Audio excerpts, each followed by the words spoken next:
ओम श्री परमात्मने नमः। अध्याय 5 श्लोक 11 से 13। कायेन मनसा बुद्ध्या केवलैरिन्द्रियैरपि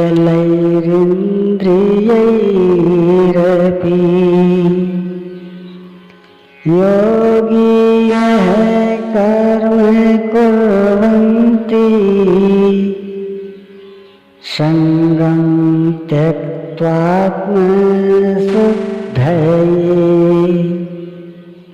योगीजन केवल इंद्रिय, मन, बुद्धि और शरीर द्वारा भी आसक्ति त्याग कर आत्म शुद्धि के लिए कर्म करते हैं।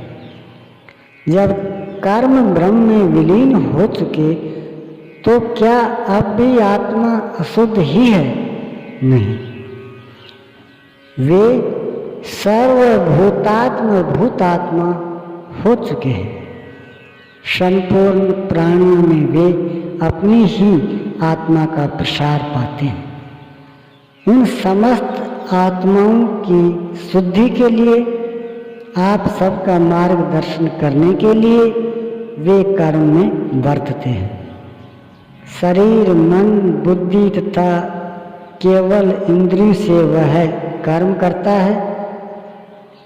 स्वरूप से वह कुछ भी नहीं करता, स्थिर है। बाहर से वह सक्रिय दिखाई देता है, किंतु भीतर उसमें असीम शांति है। रस्सी जल चुकी, मात्र ऐंठन अर्थात आकार शेष है, जिससे बंध नहीं सकता। योक्तः कर्म फलं त्यक्त्वा शान्तिमाप्नोति नैष्ठिकीम्। अयुक्तः कामकारेण फले शक्तो निबध्यते।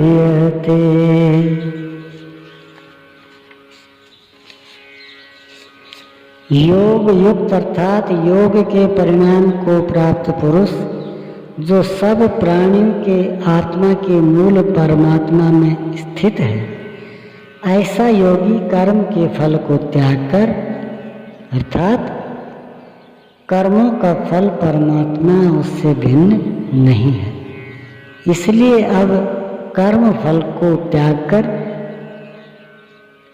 नैष्ठिकीं शांतिं आपनोति, शांति की अंतिम अवस्था को प्राप्त होता है, जिसके आगे कोई शांति शेष नहीं है, जिसके पश्चात वह कभी अशांत नहीं हो।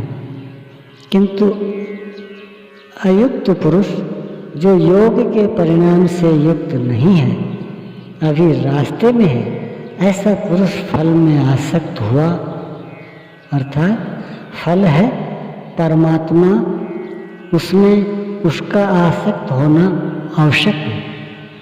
इसलिए फल में आसक्त होने पर भी काम कारेण निबध्यते, कामना करके बन जाता है, अर्थात पूर्ति पर्यंत कामनाएं जागृत होती हैं।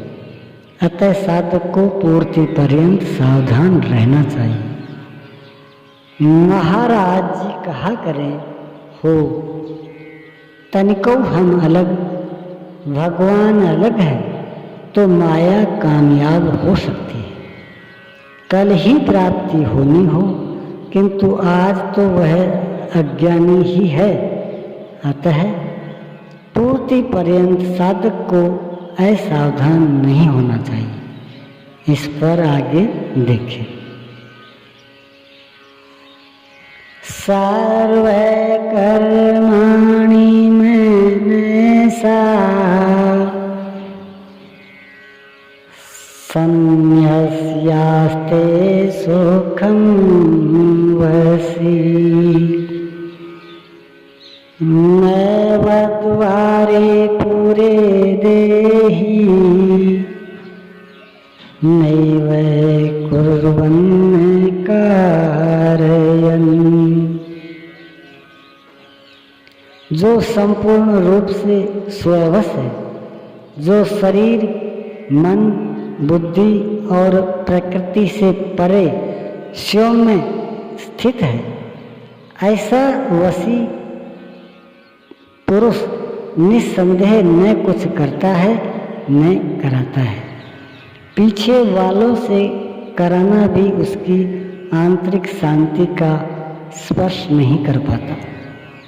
ऐसा स्वरूपस्थ पुरुष शब्दादि विषयों को उपलब्ध कराने वाले 9 द्वारों अर्थात 2 कान, 2 नेत्र, 2 नासिका छिद्र, 1 मुख, उपस्थ एवं पायु वाले शरीर रूपी घर में सब कर्मों को मन से त्याग कर स्वरूपानंद में ही स्थित रहता है। यथार्थतः वह न कुछ करता है और न कराता है। इसी को पुनः श्री कृष्ण दूसरे शब्दों में कहते हैं कि वह प्रभु न करता है न कराता है। सद्गुरु भगवान प्रभु स्वरूपस्थ महापुरुष युक्त इत्यादि एक दूसरे के पर्याय हैं। अलग से कोई भगवान कुछ करने नहीं आता। वह जब करता है तो इन्हीं स्वरूपस्थ इष्ट के माध्यम से कराता है। महापुरुष के लिए शरीर एक मकान मात्र है, अतः परमात्मा का करना और महापुरुष का करना एक ही बात है, क्योंकि वह उनके द्वारा है। वस्तुतः वह पुरुष करते हुए भी कुछ नहीं करता। इसी पर अगला श्लोक देखें। ओम श्री सद्गुरुदेव भगवान की जय।